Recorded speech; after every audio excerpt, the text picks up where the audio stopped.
All right, let's talk about something that I think a lot of us have been feeling lately.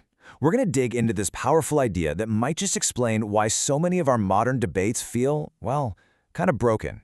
It's all about a skill we might be losing without even noticing it, the art of discernment.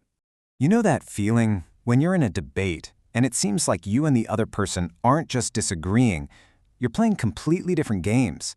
Like one of you is trying to figure out what's actually true, while the other is just talking about what they prefer. It's super frustrating, and it turns out there's a really good reason for it. So here's the big idea we're diving into. The problem isn't that we don't have enough facts or information.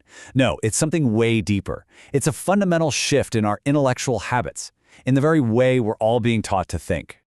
And the person who's really put her finger on this is Christine Jones. She spent over 25 years as a teacher and trainer, right on the front lines of education. And from that vantage point, she started noticing this subtle but massive shift in how her students were engaging with ideas.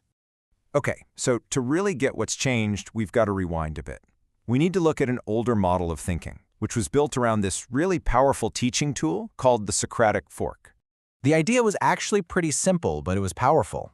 A teacher would present two opposing explanations for something, and the student's job, it wasn't to pick their favorite. Nope, it was to act like a detective, to test each explanation against reality and logic and see which one actually held up.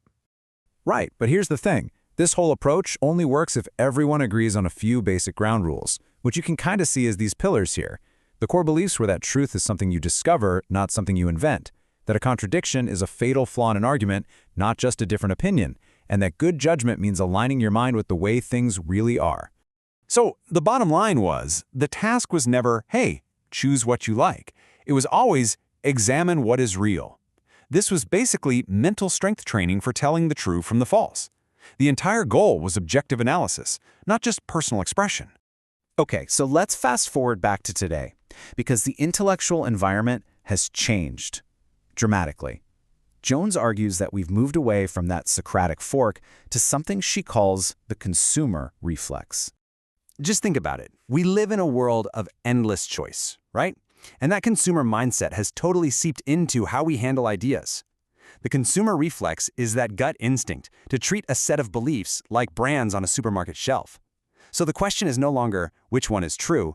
It's become, which one do I like? Which one feels right for me? Which one fits my personal brand? This chart right here just lays it all out side by side. It's so clear. In the classical model, ideas are claims about reality. You have to test them. The student's job is discernment. But in the modern model, ideas are just options in a marketplace, and the task is to state a preference. The whole game shifts from chasing objective truth to just expressing a personal one. And this quote just hits the nail on the head. When the goal shifts from evaluating reality to articulating a perspective, the whole purpose of education changes. It becomes less about shaping the mind to see the world clearly and more about just expressing the self that you already are. So how in the world did we get here? Well, the argument is that this wasn't some big accident. It was a compounding effect, a kind of echo passed down through generations of educators. You can almost think of it like a feedback loop. When teacher training programs start prioritizing things like self-expression over logical discernment, the teachers they produce don't just pass on knowledge, they pass on an entire way of approaching truth. They model this intellectual posture.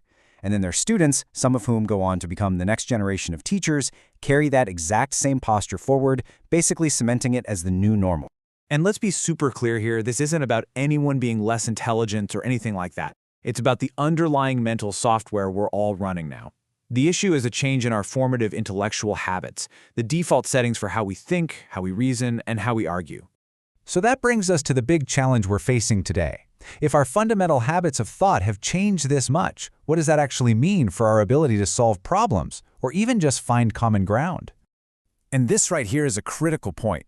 When you use a classical tool like the Socratic method on someone who is operating with that consumer reflex, it just breaks.